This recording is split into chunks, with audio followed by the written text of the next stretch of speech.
The first few years was really exciting because it was a lot of creating. We were able to engage with the community, our stakeholders, as well as citizens, and they were able to provide a great deal of input that helped to form the plan. Our mission was, if we didn't have citizen support, that this wasn't going to be successful. It was a really unique opportunity as a planner and project manager for local government to have the opportunity to master plan an 1,100-acre park. But just breathing life into Explore Park, it had been closed for 5 or 6 years, and it was just really exciting to be able to focus on what the community's desires were for the park, but to be able to open it. You know, we've spent hours and hours and hours walking this park, trying to come up with ways to create programs, infrastructure.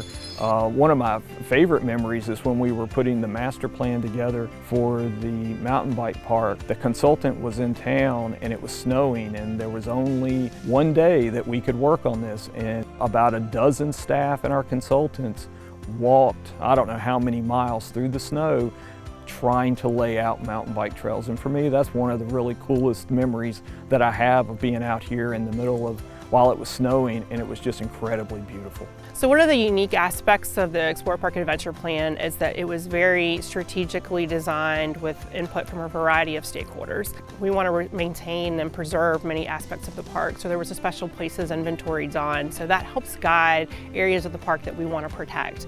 But we have identified some of those critical areas that we think are appropriate for development. When we first started working at the park, we immediately saw opportunities for things that are in place now, like the ropes course, like a vendor coming in to serve food and beer, overnight accommodations for people, both local and visiting from the parkway. Those were avenues that weren't currently being met at the park. You know, we were very fortunate that Don and Melody Harrison wanted to put cabins and yurts out at the park. It was really important that Twin Creeks wanted to put a brew pub out here in historic Brew Tavern.